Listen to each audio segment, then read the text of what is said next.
Kaya't huwag kayong mag-alala na baka kayo kapusin sa pagkain, inumin o damit.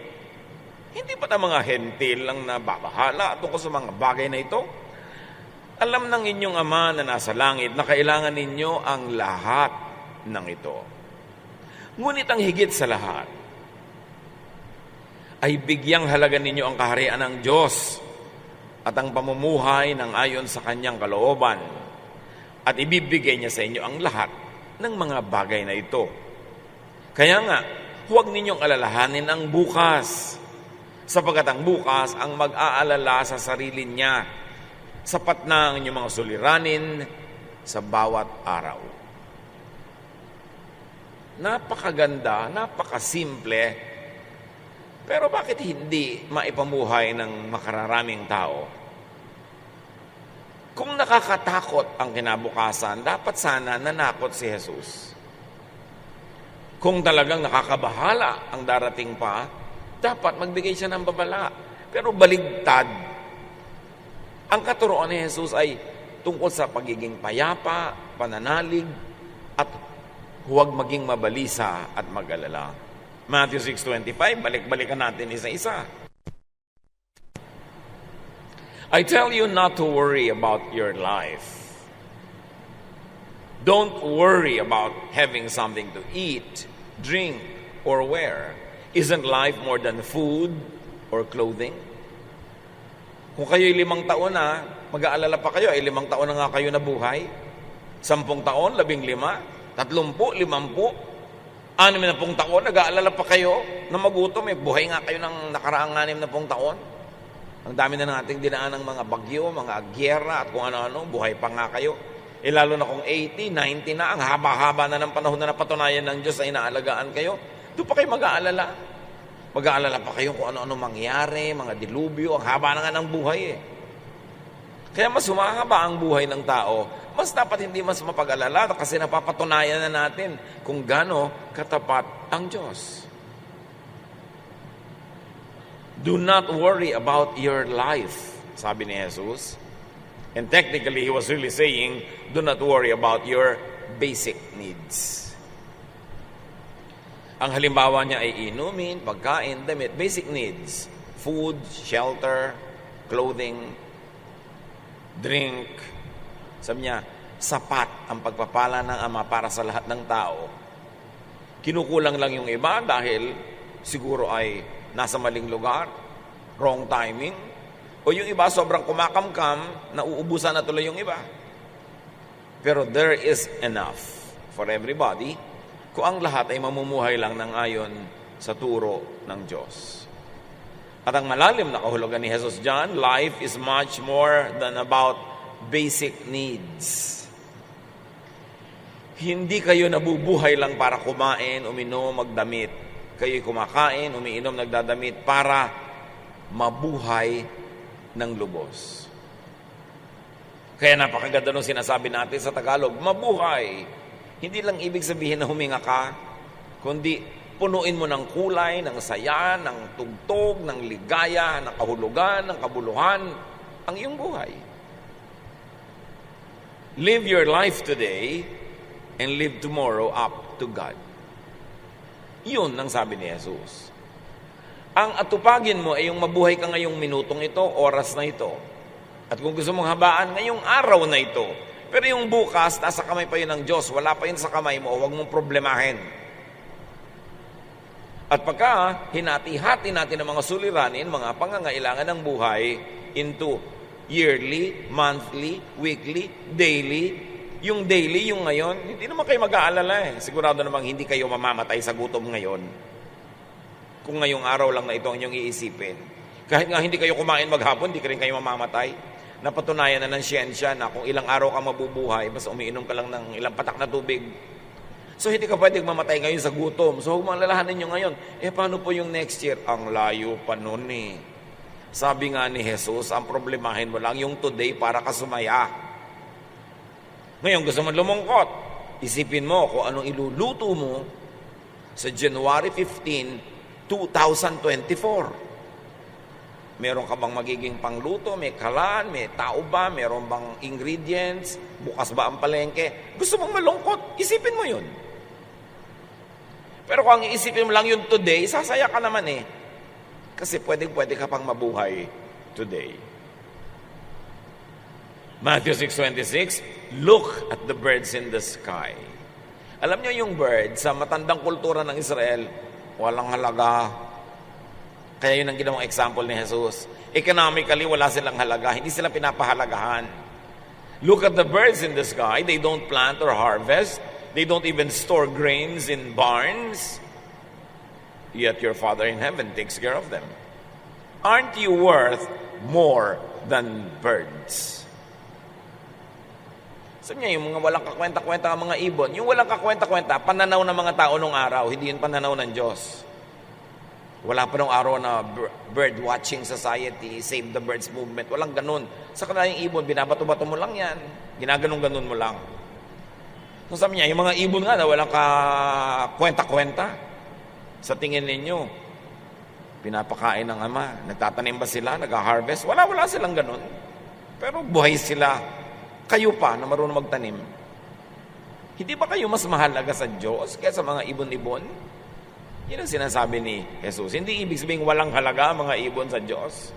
Ina-emphasize lang ng Panginoon na napakahalaga nyo para kayo pabayaan ng Diyos.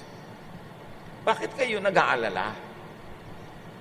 God takes care of the needs of even just birds. Therefore, it's an assurance that God will take care of you.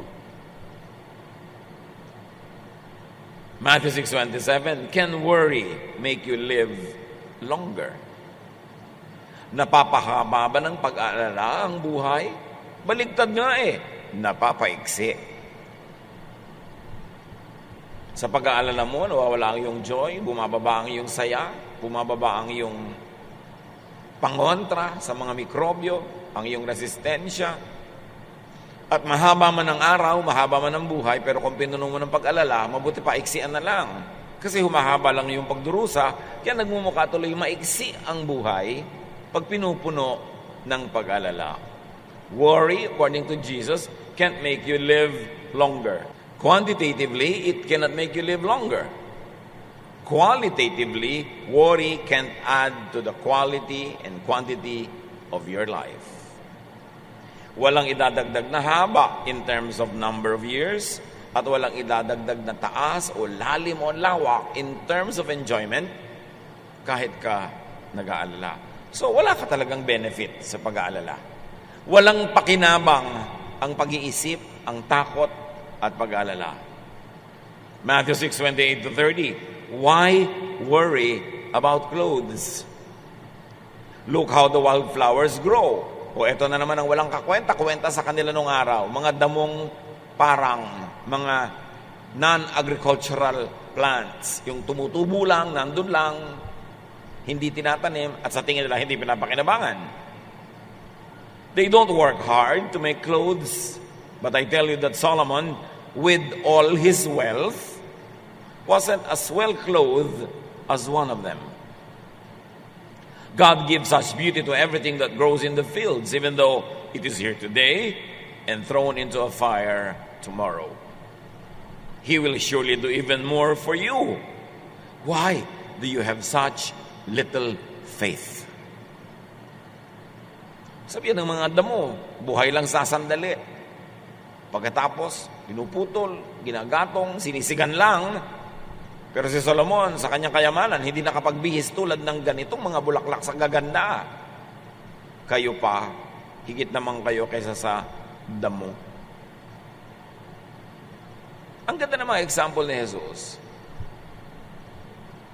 Madalas, iniisip-isip ko at inaasam-asam na magkaroon ng mga version ng Bible na modern na, makabago na yung mga application. Kasi bihira na ngayon sa mga kabataan yung makakaintindi ng mga damong iginagatong sa kalan.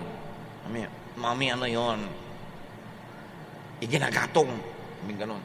Kasi hindi tayo nagagatong sa kalan. So ano kaya mga example nun? Diba? Para lang kayong mga disposable cellphone batteries. Ganyan na kaya ang mga katumbas yan ngayon para maintindihan? Pero napakaganda na example, lalo kung naiintindihan mo yung konteksto, pinagbubunutan, pinaghuhugutan ng mga halimbawa. God beautifies even just grass. God will do more for you. Sabi ni Jesus, worry means little faith. Ang pag-aalala ay nangangahulugan ng kapraso, maliit, mababaw na pananalig. Pananalig sa Diyos na siya na mismo ang nagsasabi na, don't worry. Sana sabi ng Diyos, worry. Sabi ni Jesus, worry. Hindi mag-worry ka. Ikabaligtaran nga ang sinasabi. Bakit tayo nagpipilit mag-alala? Hindi dinadaya tayo ng ating sariling guni-guni. And more faith translates into less worry. Pananalig. Hindi lang pananalig sa doktrina, pananalig sa mga katuruan, hindi. Pananalig sa Diyos mismo na siya nga nagsasabing, huwag ka mag-alala. Kaya pag nag-aalala ka na, sabi mo, si Jesus nga sabi, huwag ako mag-alala. Bakit ako mag-aalala? I will believe in Jesus, I will believe more in Jesus, so I will worry less. Matthew 6:31 to 33. Don't worry and ask yourselves, will we have anything to eat? Will we have anything to drink? Will we have any clothes to wear? Only people who do not know God are always worrying about such things. Your Father in heaven knows that you need all this. But more than anything else, put God's work first and do what He wants. Then the other things will be yours as well. Sabi ni Jesus, yung pag-aalala, yan ay gawain ng mga walang pananalig sa Diyos. Ngayon, wala kayong magawa, ha? Imbes mag-alala, ang atupagin ninyo ito, unahin ninyo ang paglilingkod sa Diyos, unahin ninyo ang paggawa ng gawain ng Diyos. At pag ginawa nyo yun, lahat yung mga pinag-iisip nyo na yan, idadagdag ng Diyos sa inyong buhay. So ang mahalaga daw is to do God's work. And God's work is not always religious work. Ano ba ang God's work? Madapat na pag-isipan yan. So how to not worry or how to minimize worry about tomorrow? Know God.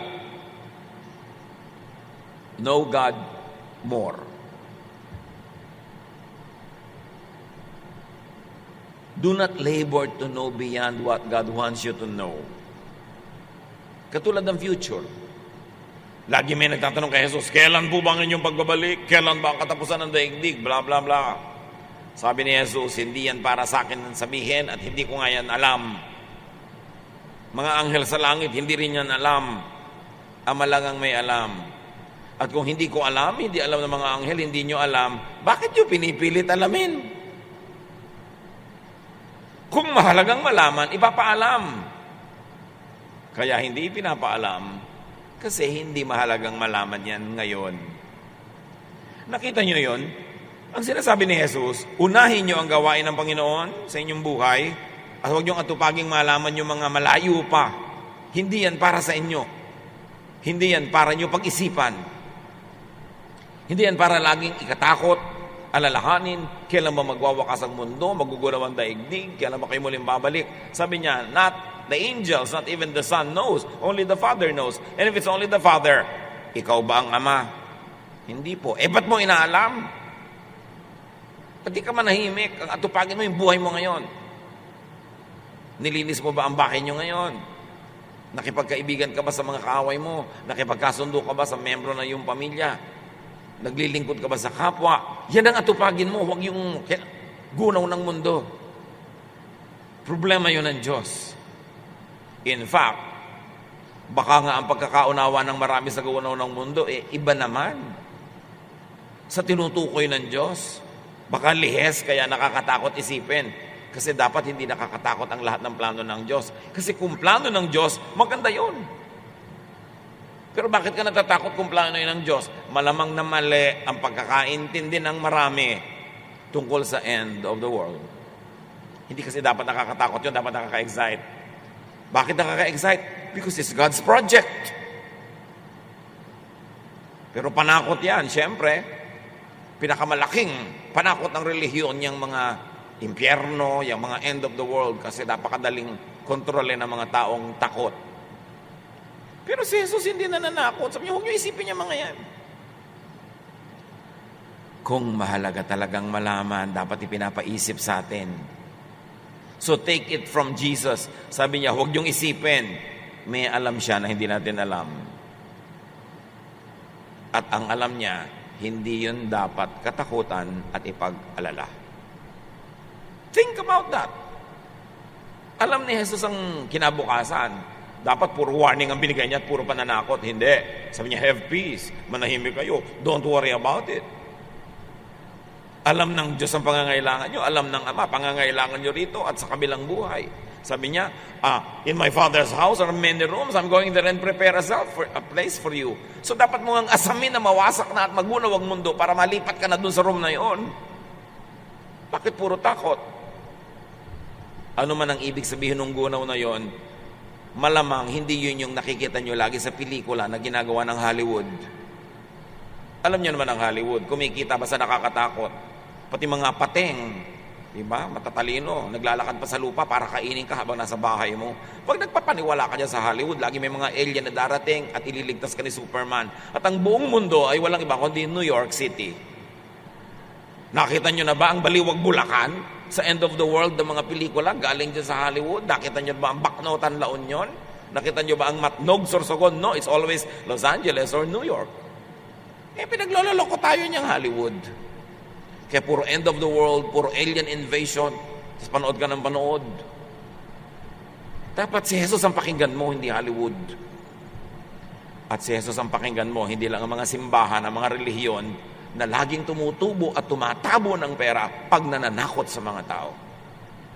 Kasi sinasabi ni Jesus, manahimik ka nga, huwag mong isipin yan. Alam yan ng Diyos. At pag hindi ipinapaisip ni Jesus, ibig sabihin, hindi dapat isipin. So prioritize, maximize God's work around you and in you. At yan ang binabanggit ko kanina, hindi lahat ng God's work, religious work. Do what God wants. Obey God. Maging mabuti ka sa kapwa, yan ang gusto ng Diyos. At maging mabuti ka rin sa iyong sarili. Sabi ni Jesus, love others as you love yourself. Hindi niya ipinagbabawal na mahalin mo yung sarili. Huwag lang yung sarili mo lang ang minahal mo, tapos yung iba hindi na. Mahalin mong iba, mahalin mo rin sarili mo. Yan ang God's work.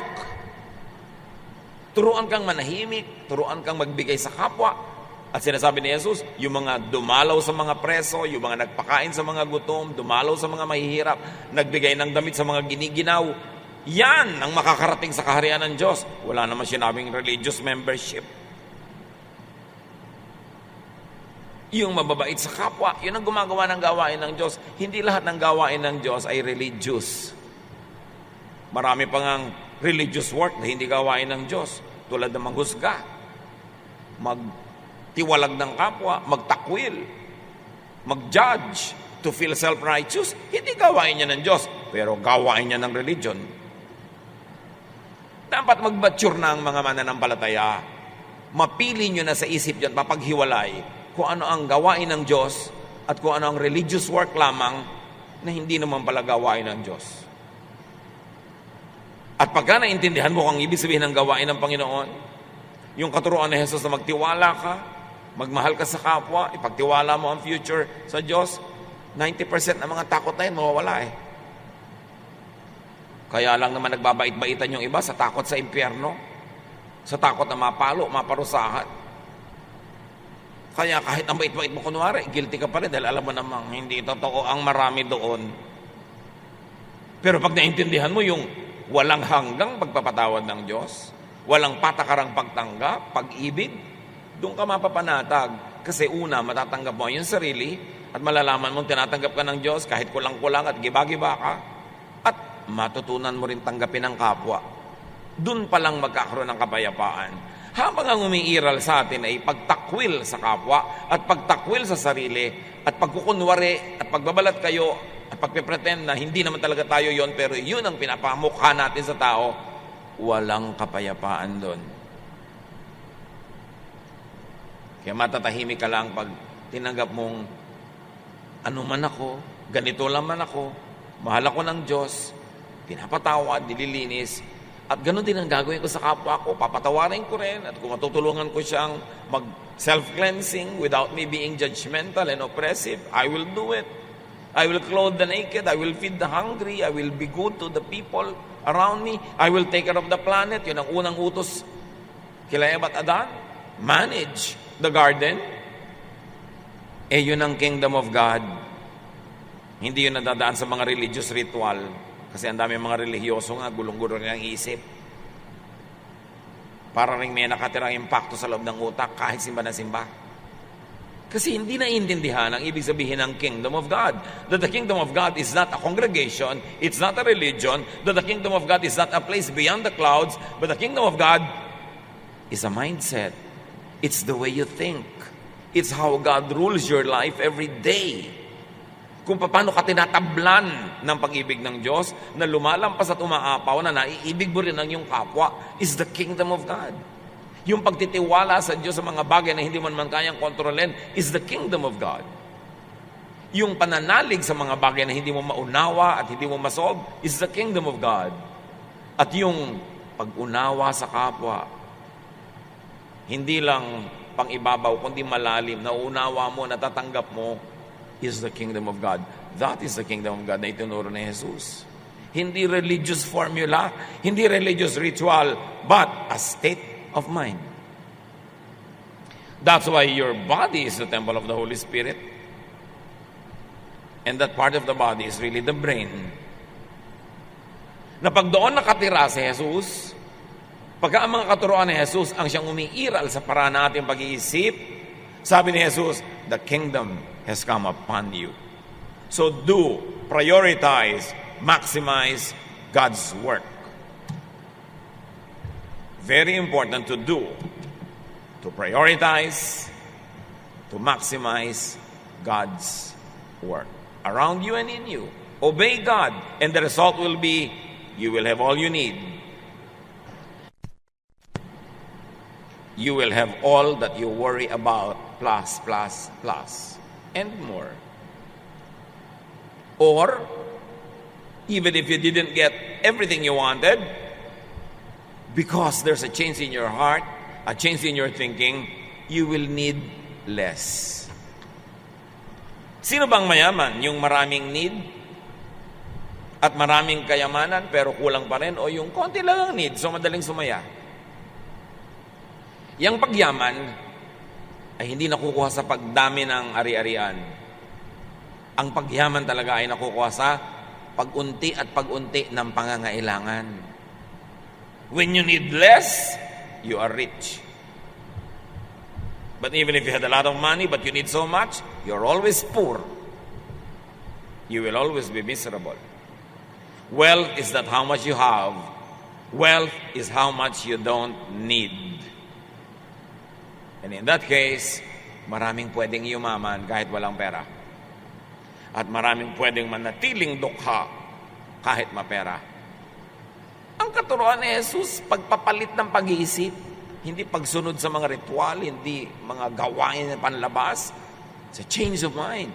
Kaya sabi sa Romans 12, be changed by the renewing of your mind. And room for improvement inside the mind is the biggest room in the world. Hindi mo mababago yung mga nangyayari sa labas, pero oras na binago mo ang takbo ng iyong isip, lahat may iba. At doon mo matatagpuan ang kingdom of God. Not in membership in any religion, but in a change of attitude. When you begin to let Jesus rule your mind, your thought, your values, and the teachings of Jesus will inform your every practical activity. Sabi ni Jesus, indeed, the kingdom has come upon you. Kaya si Zacchaeus, nasakim, nagnanakaw sa mga tao, nung nakilala niya si Jesus, sabi niya, ibabalik ko sa lahat ng mga dinaya ko yung mga kinuha ko sa kanila. Bibigyan ko pa na interes.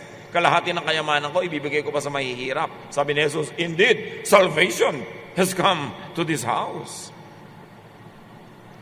At hindi siya gumawa ng religious formula, hindi siya nagmiyembro ng anumang sekta. Nagbago ang kanyang pananaw. Naligtas siya sa impyerno ng kasakiman niya. Naligtas siya sa impyerno ng takot na mawala ng pera na nagiging masama na tuloy siya sa kanyang kapwa. Naligtas siya sa kanyang mga sariling kadiliman dahil siya ay napagliwanagan ng katuruan ni Jesus. Yun ang kaligtasan. Hindi mag-member ka sa amin, ligtas ka na. Ba't ganun pa rin ang ugali? Walang naiiba. Nakakapagligtas pa talaga yung membership. Ano bang kaligtasan? Kaligtasan din yan mula sa mga sarili mong kasakiman. Mga pansariling kagustuhan, mga pansariling takot, nerbiyos, mga pansariling inggit, pag-iimbot, selos. Dapat doon tayo maligtas. Yun ang impyerno sa buhay na ito. Not to discount the other form of hell being taught in Scripture. But the most immediate hell that people must contend with and must purge out of their lives is the hell of daily living, which comes from evil thinking, which comes from misguided values. No amount of religion will give you that salvation. It's only a change of mind. And that change of mind happens when you really accept Jesus into your heart, which really means into your mind. And what does it mean to accept Jesus? Yung ba yung Lord, tinatanggap mo kita? Pwede yon. Pero kung wala nung tunay na pagkaunawa ng teaching ni Jesus at sinasabi mong yung teaching nyo ang gagawin kong pamantayan sa buhay ko, papalitan ko yung pananaw ko dahil ito yung pananaw nyo, yun ang tunay na pagtanggap kay Jesus. Hindi lang pumikit po tayong lahat at sumunod sa akin, Jesus, tinatanggap kita sa aking puso. Pwede mo naman gawin yun at pwede talaga makapagligtas yun kung naiintindihan mo ibig sabihin at kung tatablan ka. Pero kahit ilang beses mong tanggapin, kung may nagpapatas ng kamay, may kasama pang tumbling, pag hindi ka nagbago ng pag-iisip, wala ka nung ganong kaligtasan. Huwag tayong malibang, parang inaawit na ka ng ibong adar na nalilibang tayo na, ay, ligtas na ako. Kasi April 3, tinanggap ko. Ano ibig sabihin na tinanggap? Wala namang nagbago sa pananaw mo. Lagi ka pa rin takot, lagi ka pa rin galit, lagi ka pa rin judgmental. Anong tinanggap mo? Nasaan? Dapat reviewin. Ang tunay na tinatanggap, yung paraan ng pag-iisip ni Jesus. Na kung ganun ka na rin mag-isip, the kingdom has come upon you. Because the kingdom of God is not there, it's not here.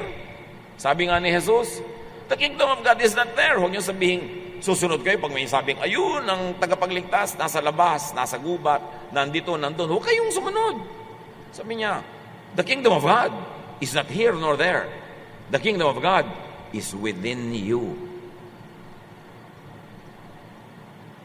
Sa pag-iisip. Pag naghari na si Jesus sa pag-iisip mo, to the point na yung isip mo ang nagiging boss para gawin ng iyong paa, ng iyong kamay ang mga sinasabi ng boss mo na isip, Lord muna si Jesus.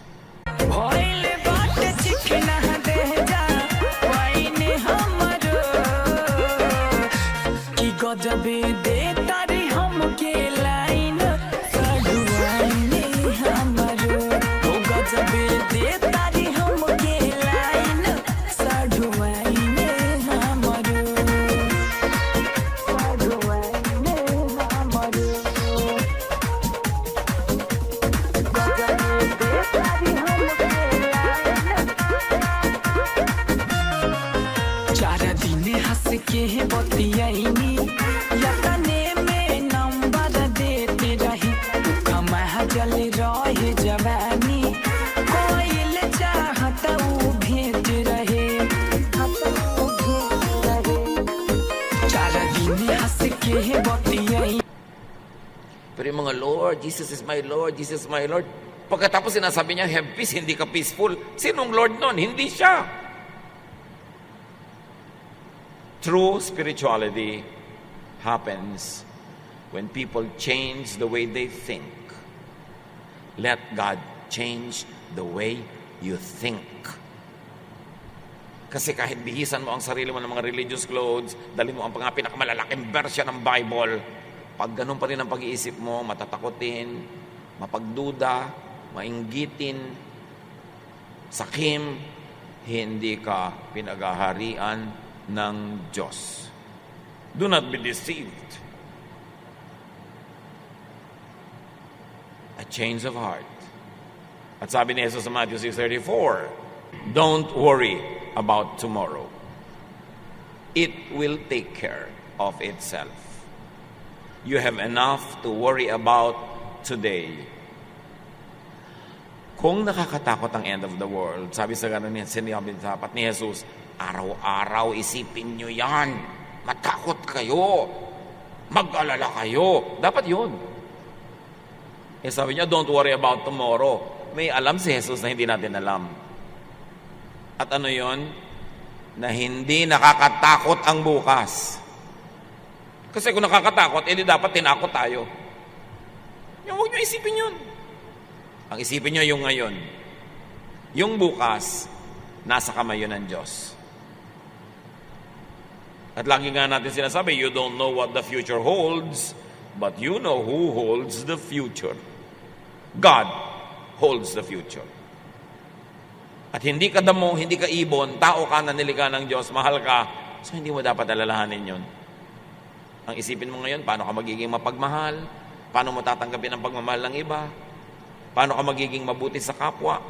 Paano mo pagagandahin ang buhay sa paligid? Paano mo patatahimikin ang iyong loob?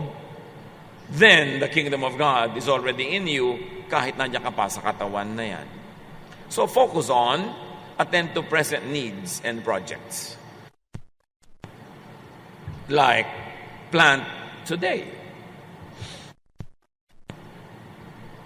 Kung takot ka na rin lang tungkol sa future, di magtanim ka ngayon para sa future, anihin mo yung gusto mo. Plant today, and you should have planted yesterday what you want to harvest tomorrow. Channel your energies into planting today what you want to harvest tomorrow, so you will have less to fear about tomorrow. Gumawa ka ng mabuti ngayon sa kapwa para bukas may anihin kang kabutihan mula sa kanya o sa ibang tao man. Magtanim ka ng kamote ngayon para bukas may dukutin ka sa lupa na kamote. Mag-aral ka ngayon para bukas may alam ka. Mamuhunan ka ngayon para bukas meron kang tubo. Kung gusto mo talagang tingnan yung today, magtanim ka. Yun ang atupagin mo. Huwag matakot tungkol tomorrow. Proverbs 14:14, you harvest what you plant, whether good or bad.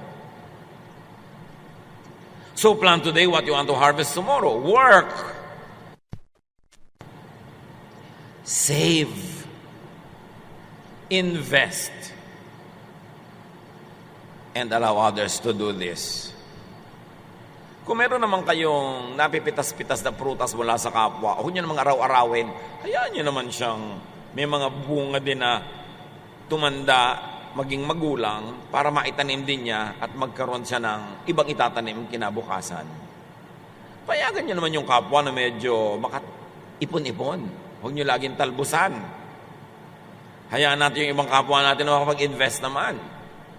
At sabi nga, seek first His kingdom and His righteousness, and all this will be added to you. Which really means do God's work.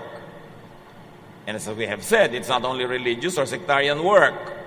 God's work is to do good to others and to yourself, with or without a religious label. Sa palagay niyo ba ang Diyos may relihiyon? Member kaya ang Diyos ng anumang relihiyon? No, God is bigger, above, beyond any religion. Kaya lang, pinag-aagaw-agawan, inaangkin ng mga relihiyon ng Diyos sa kanila lang. Naniniwala kayo na pwede magkasya ang Diyos sa iisang relihiyon lamang? Laki-laki niya. Kayang ilagay ng mga relihiyon sa kanila mga doktrina ang buong kaluwalhatian ng Diyos. Maniniwala ba kayo doon? Ang laki ng Diyos. Palakihin natin ang ating utak. Huwag tayong pakulong sa mga sectarian and denominational walls. Branding lang kasi ang ginagawa ng mga religion. Inaangkin nila yung Diyos para sila lang ang pwede puntahan. Sa kanila ka lang mag-donate. Dapat tapos na yung mga ganong mga kadiliman ng pag-iisip. Palayain nyo ang Diyos sa mga pinagkulungan sa kanyang mga imahen ng mga religion. Ganito ang Diyos, ganito ang Diyos, ganito ang Diyos. Ano yung mga relihiyon? Gumawa ng mga imahen tungkol sa Diyos. At hindi lang physical imahen, mental images also. That to the point that we now limit God according to how the religions of the past had declared God to be. Magkaroon kayo ng personal searches, personal na kaliwanagan na nagmumula sa pagmumuni-muni, pagbubulay-bulay, pag-isip-isip. Hindi lang yung isinusubo sa atin ng mga religious teachers. Bawat tao may relasyon sa Diyos. Dapat mo yung saliksikin. Hindi ka lang pakulong sa mga imahen at drawing na ginawa ng religion tungkol sa Diyos. Kasi marami doon, hindi totoo. Pag naniwala ka sa mga drawing at imahe na ginawa ng religion tungkol sa Diyos, para ang Diyos ang sungit-sungit, ang kunat-kunat, ang hirap-hirap kausap. Yung mga pinalabas nila, laging transactional yung relationship. Laging dapat mo suhulan ng Diyos. Magsakripisyo ka para matuwa ang Diyos. Ganun kaya yung Diyos natutuwa at nagsasakripisyo ka. Tayo nga mga magulang, makasalanan. Hindi tayo natutuwa ang nasasaktan ng anak natin. Diyos pa sa langit ang matuwa na nasasaktan ka. Dapat nating suriin. Kasi ikinulong ng 1,000 taon ng mga relihiyon ang Diyos sa mga imahen, sa mga mold na nilikha nila. Some of those molds could be truthful, some partially true, but some outrightly wrong.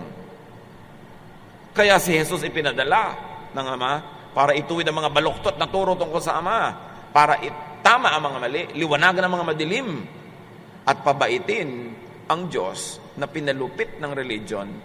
Ginagamit ng mga malulupit na mga religious leaders, nagtatago sila sa likod ng Diyos, yung kalupitan nila, sinasabi nilang kalupitan ng Diyos para sila pakinggan.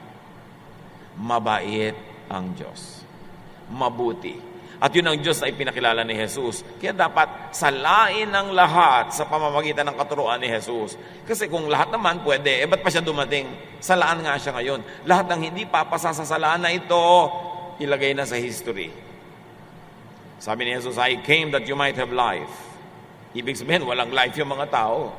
And have it abundantly. Ibig sabihin, konting-konti lang ang tunay na buhay nila. Sabi niya, I am the door, I am the way, I am the truth. Ibig sabihin, lahat ng iba, hindi sila yung door, hindi sila yung way, hindi sila yung truth. Sabi niya, you cannot come to the Father except through me.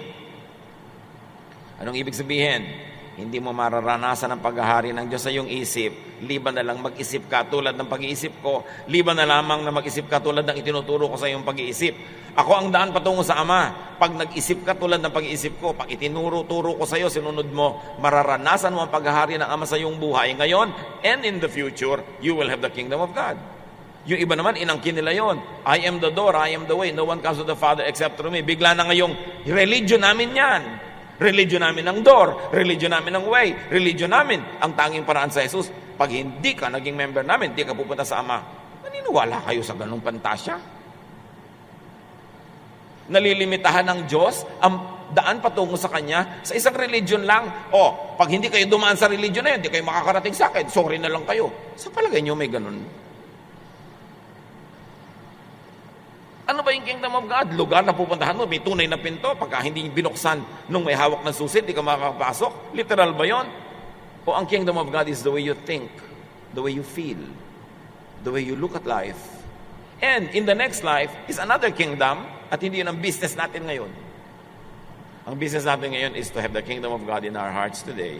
And the way to that kingdom is Jesus. That way is a way of thinking, a way of value system. Mores, the way you live your life, then you will experience heaven on earth. Kaya sabi ni Jesus, give us this day our daily bread. Thy kingdom come.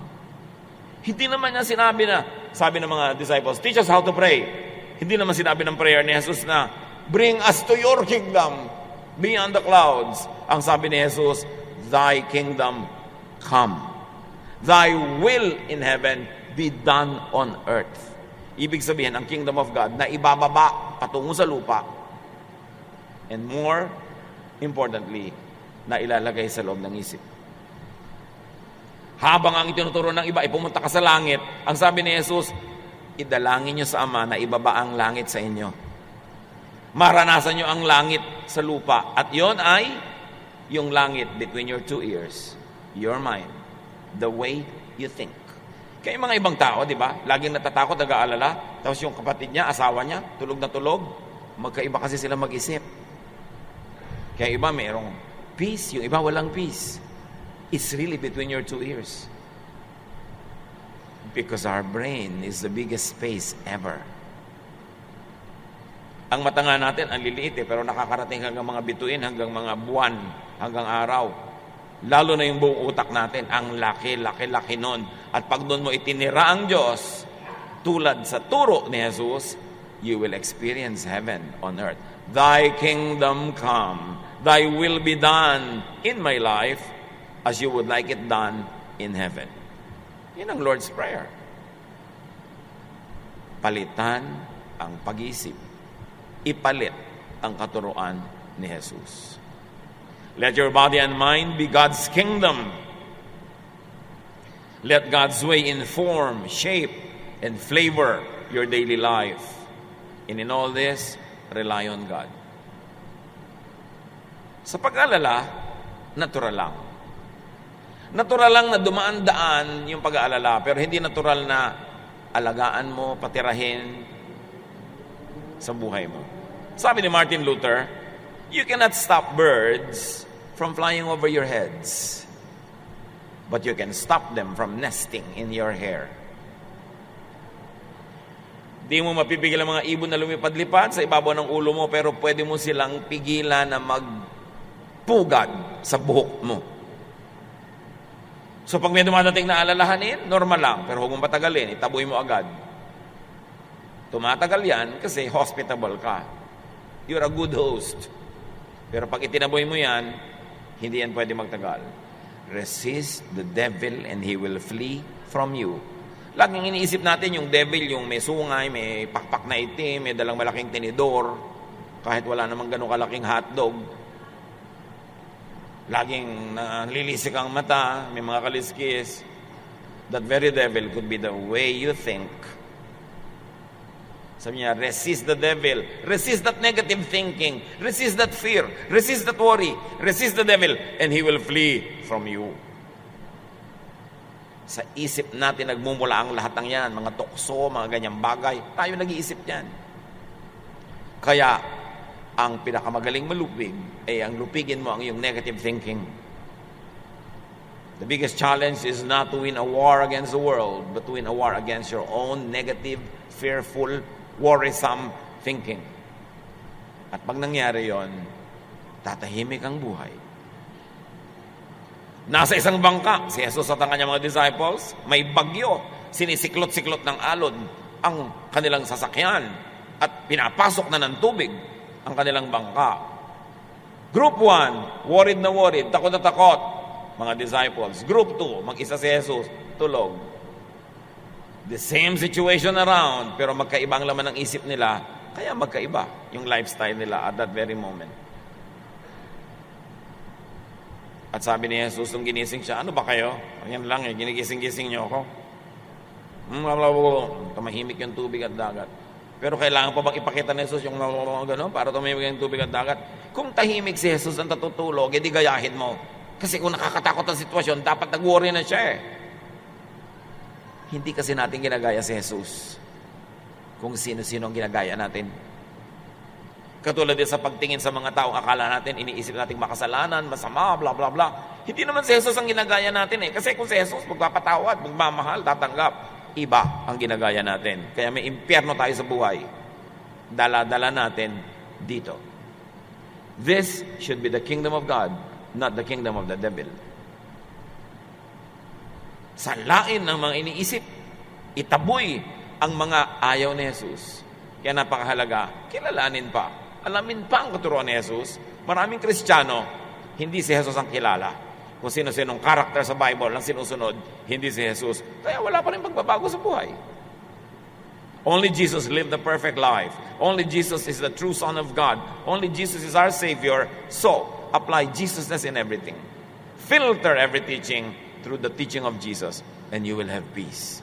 You will have the kingdom of God. Ama namin. Palawakin yung isip namin. Itaboy nyo yung mga dilim.